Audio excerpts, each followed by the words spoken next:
قیدی نمبر 1772 اور اس کے آخری 24 گھنٹے۔ یہ 4 عشروں پرانا منظر ہے۔ ایک قیدی نقاہت کے باوجود سر اٹھائے وقار کے ساتھ مسلح افراد کے جلوس میں جیل کی نیم روشن راہداریوں سے گزر رہا ہے۔ ایک قیدی جو پاکستان کے سیاسی تاریخ کی سب سے بڑی اساطیر بننے والا ہے۔ یہ کہانی 18 مارچ 1978 کو شروع ہوئی جب پاکستان پیپلز پارٹی کے چیئرمین ذوالفقار علی بھٹو کو لاہور ہائی کورٹ نے نواب محمد احمد کے قتل کے جرم میں سزائے موت سنائی۔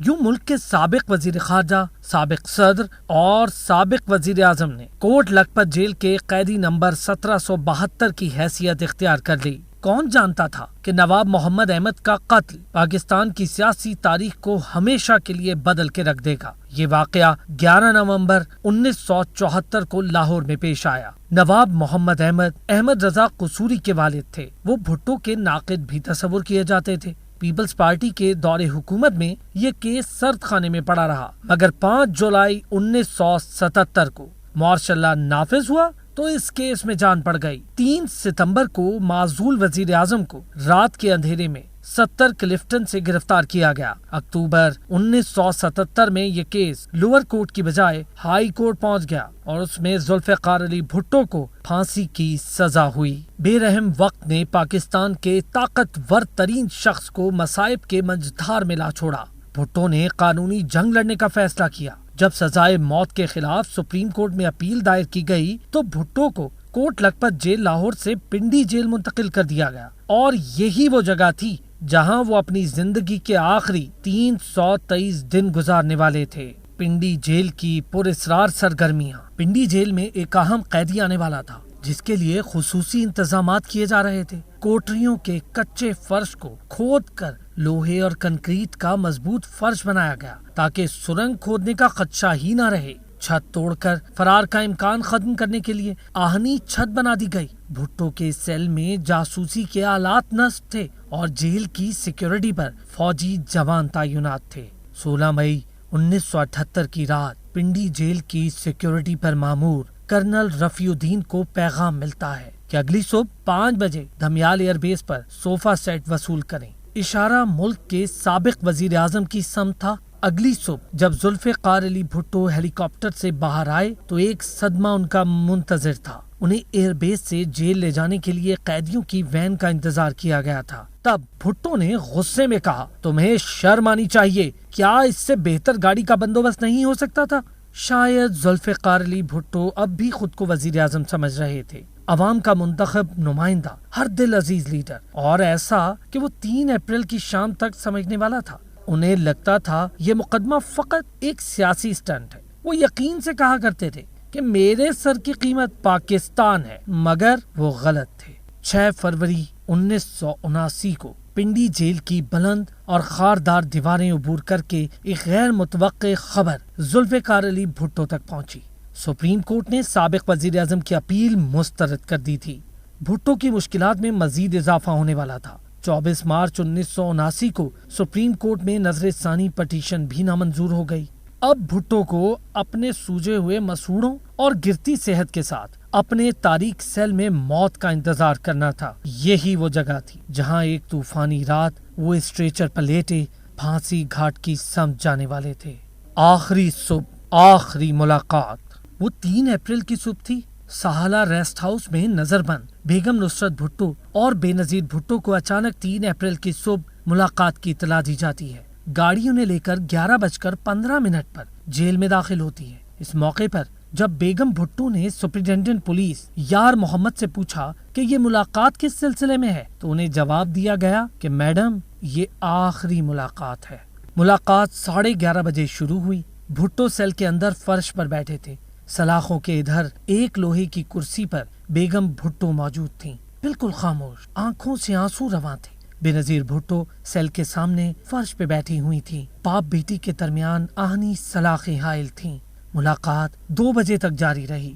اس ملاقات میں وہ عجیب و غریب لمحے بھی آئے جب بھٹو نے بے نظیر کو ایک طرف ہونے کو کہا اور جیل سپرنٹینڈنٹ کو بلایا اور پوچھا کہ کیا یہ آخری ملاقات ہے؟ انہیں جواب ملا، جی سر، سب ختم ہو چکا ہے۔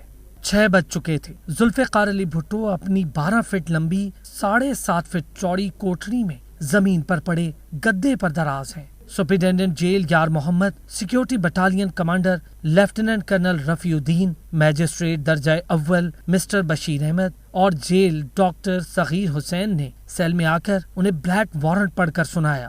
بھٹو نے لیٹے لیٹے یہ حکم سنا۔ ان کے چہرے پر کوئی اندیشہ نہیں تھا۔ انہوں نے جیل سپرنٹینڈنٹ کی آنکھوں میں آنکھیں ڈال کر کہا، نہ تو طریقہ کار کے مطابق ان کے دیگر رشتہ داروں کو ان سے ملوایا گیا، نہ ہی پھانسی کا تحریری حکم نامہ دکھایا گیا، اور نہ ہی انہیں قانون کے مطابق 24 گھنٹے پہلے مجاز اور مستند حاکم کے ذریعے اطلاع دی گئی۔ انہوں نے دانتوں کی تکلیف کے باعث اپنے معالج ڈاکٹر ظفر نیازی سے ملنے کی بھی خواہش ظاہر کی۔ شاید بھٹو صاحب اب بھی اس کارروائی کو ڈھونگ سمجھ رہے تھے، مگر کرنل رفیع سے اکیلے میں ہونے والی گفتگو کے بعد انہیں ادراک ہوا کہ صورتحال بدل چکی ہے۔ انہوں نے کرنل رفیع کو مخاطب کیا، رفیع، یہ ڈرامہ کھیلا جا رہا ہے؟ جواب میں آفیسر نے کہا، آخری حکم مل چکا ہے، آپ کو پھانسی دی جا رہی ہے۔ انہوں نے پوچھا، کس وقت، کب؟ کرنل رفیع نے 7 انگلیاں اٹھائیں، جناب 7 گھنٹے بعد۔ 8:15 پر انہوں نے وصیت لکھنا شروع کی، مگر ان کا ذہن منتشر تھا۔ گھڑی کی سوئیاں آگے بڑھ رہی تھیں، موت کا لمحہ قریب آتا جا رہا تھا۔ 11:25 پر وہ سونے کے لیے لیٹ گئے۔ دوسری طرف جلاد تارا مسیح کو لاہور سے بذریعہ وین راولپنڈی جیل پہنچا دیا جاتا ہے۔ وہ اس بات سے لا علم تھا کہ اسے کس مقصد کے لیے یہاں لایا گیا۔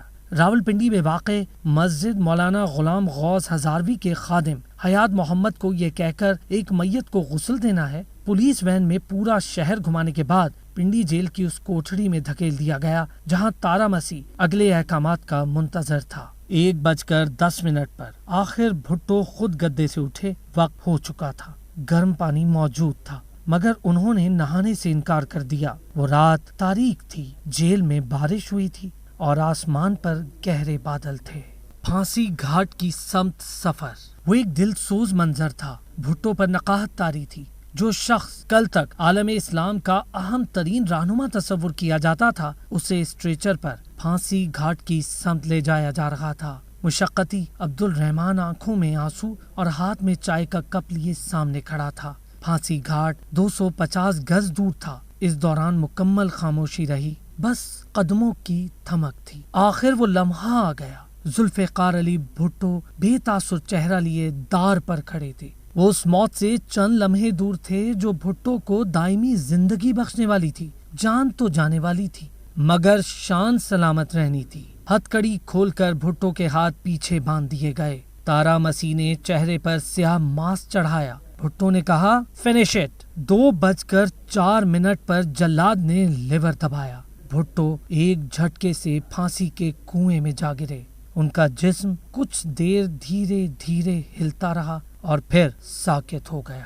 پھانسی گھاٹ میں بہت دیر تک خاموشی رہی، گہری اور اداس خاموشی۔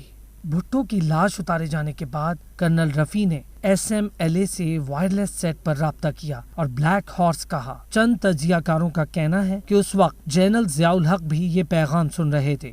بات کی کہانی تاریخ کا حصہ ہے۔ کیا بھٹو کا فیئر ٹرائل ہوا؟ بھٹو کی پھانسی اپنے پیچھے کئی سوالات چھوڑ گئی۔ اہم ترین سوال تو یہی تھا کہ نواب محمد احمد کے قتل میں سزائے موت پانے والے دیگر 4 مجرمان کی بھٹو کے خلاف گواہی کیا قانوناً قابل قبول اور قابل اعتبار تھی؟